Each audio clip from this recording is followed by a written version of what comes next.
Good afternoon. I'm Frederick Schroeder.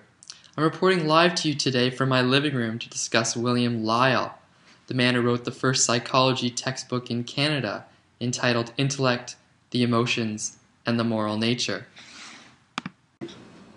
Right then, I'm now reporting from my kitchen. Got a little peckish. Alright, so Peter Smale, in his article Rationality and Intuition in William Lyell's Philosophical Method, he points out that Lyell's philosophy is actually a mixture of Scottish realism and Augustinian Neoplatonism. Now, what on earth could this mean? First of all, what is Scottish realism? What is Neoplatonism? And what is Augustinian Neoplatonism? It is perhaps unsurprising that William Lyell used Scottish realism in his philosophy, for indeed he was born in Scotland in 1811 in Paisley. It wasn't until 1848 that he emigrated to Canada, where he was first a tutor at Knox College, Toronto. Now, the Scottish realists believed that certain commonsensical assumptions could be taken for granted in philosophical reasoning. To not do so, Thomas Reid asserted, would be to venture into absurdity. Now, in the case of William Lyell, common sense assumptions after the Scottish realists were permissible as a foundation for his philosophical and psychological thought. Peter Smale argues that, and I quote from Smale, "For Lyell, the basic principles of philosophical reasoning for both the commonsensical and the metaphysical are self-evident." Frederick Schroeder here again, reporting live from his living room. He made himself a little tea, got a little cold. Now, Neoplatonic thought actually derives from the 3rd century AD thinker Plotinus, who adapted many of Plato's ideas.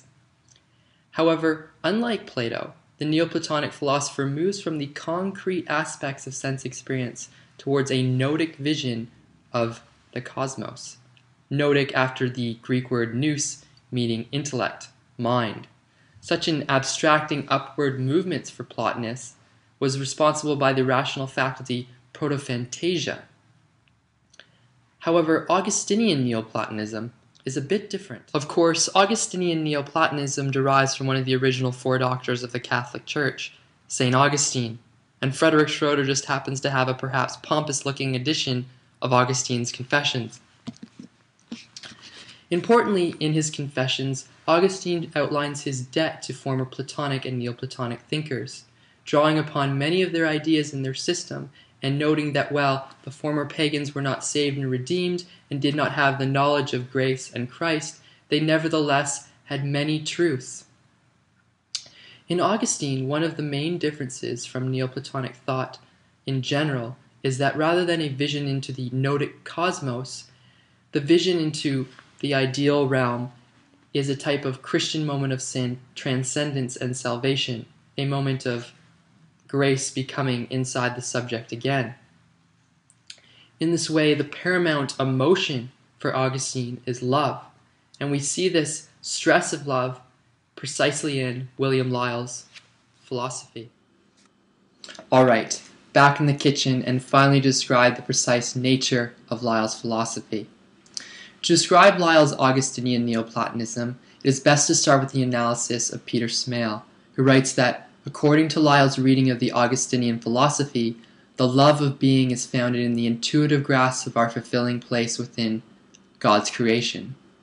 From such a statement, it is clear that Lyell's work is profoundly religious, and after all, he was a pastor. The intuitive grasp in Lyell, as it flows from the love of being, occurs as a moment of emotion. But this moment also occurs as a moment of profound thought and rationality. For this reason, Lyell circumscribes the emotions and intellect within one spiritual substance in the mind.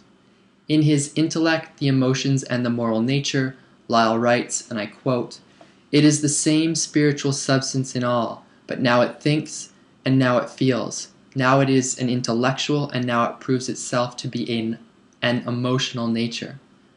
The faculty that both feels and thinks, emotes and engages in rational intellection of a Neoplatonic philosopher, weaves together Augustine's stress on emotion and love with the Neoplatonic emphasis on rationality, exemplified by protophantasia. And following Augustine's preeminent stress on emotion and love as the highest power, Lyle places emotion above the intellect, as he clearly states, saying, and I quote, "Emotion is a higher state than pure intellect."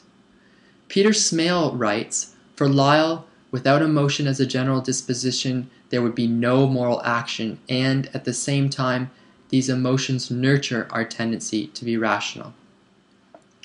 The intuitive grasp is rational because the underlying ontological order of being and God and morality, which the individual grasps in his or her love, is also ultimately rational. Basically, Lyle says, the intuition of love is rational because what it grasps is rational, God and the universe. To psychologists in the 21st century, the mixture of Lyle's Scottish realism and Augustinian neoclassicism lacks scientific rigor and may appear to be a bit circular. Peter Smale states that, and I quote, "From a modern perspective, Lyle too quickly sought an absolute satisfaction from love as the ultimate justification for irrational behavior." As the first text published in Canada on psychology, Lyle represents a profoundly religious outlook on psychology. The text, as much as it's a foundational work of psychology in Canada, very clearly is a religious work. It shows how thought and intellection, looking at different faculties of the mind, rational, emotional, interact in an arguably psychological, albeit spiritual manner, ultimately leads to moral and religious behavior.